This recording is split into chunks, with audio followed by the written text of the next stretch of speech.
In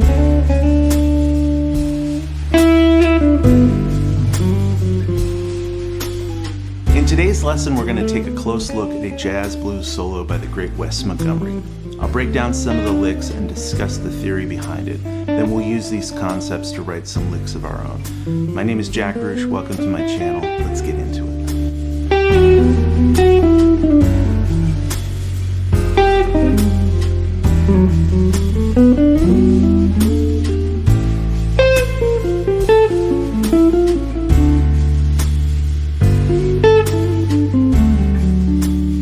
The solo we're going to go over today is from the song D Natural Blues off of Wes's 1960 album, The Incredible Jazz Guitar of Wes Montgomery.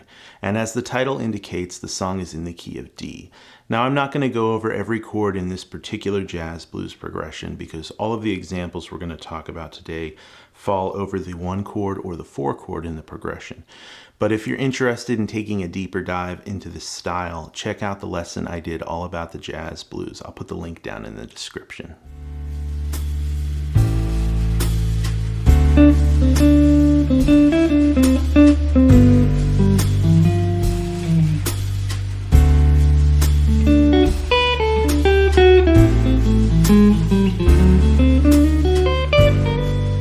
So Wes's solo starts by playing out of a D7 scale, which is just a D major scale with a flat 7, the note C. Then as it changes to the 4 chord, he targets chord tones of G7. So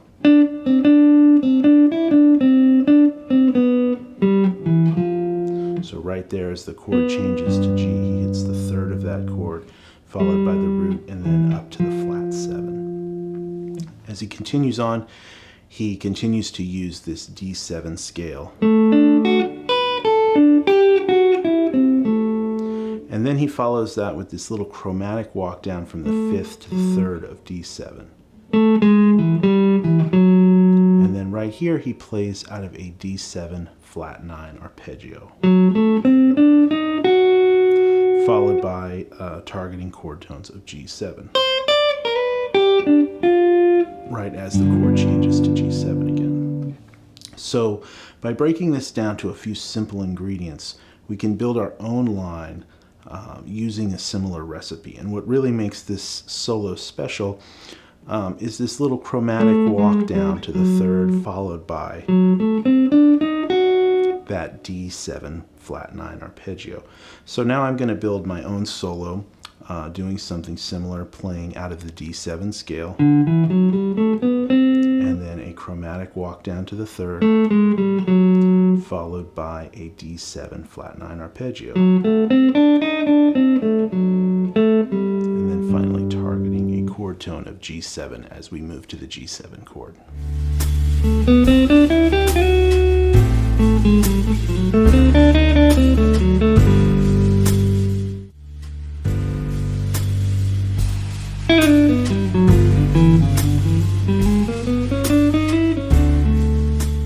The next part of Wes's solo falls over the 4 chord, this G7 chord, and he starts out by outlining this chord with some chord tones along with some chromatic passing tones. And then right here he follows that up by playing the tonic diminished scale, the D tonic diminished scale, also known as the whole half diminished scale, starting on C sharp, then D, then E, then F, then G, then A flat, then B flat, then B, C sharp, and D. Right, so now we can take these ingredients, take a G7 arpeggio and add some chromatic notes to it, and then use this tonic diminished scale to bring us from G7 back to D7.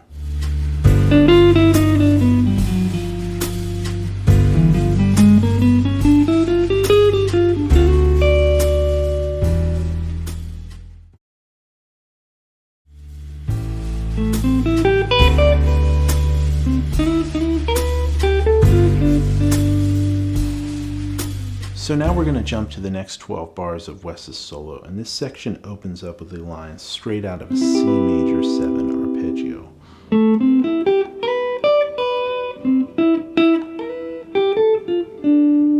Right now Now C major 7 works really nicely over a D7 chord because you get the notes C, E, G, and B, which is the flat 7, the 9, the 11, and the 13 on top of a D major triad, so all of your upper extensions.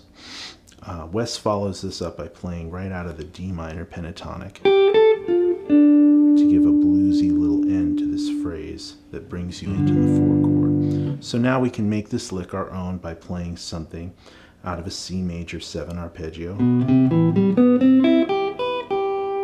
followed by some D minor pentatonic to get us to the G7 chord.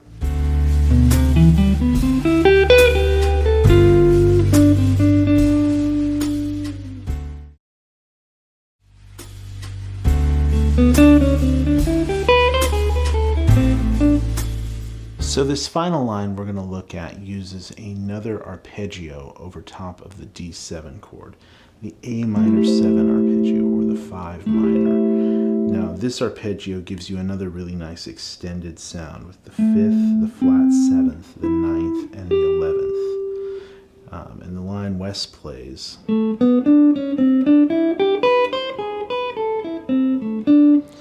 add some chromatic notes in the mix with that. So now we're going to play something out of an A minor 7 arpeggio over this D7 and use some chromatic notes to tie it all together and make it a little more interesting.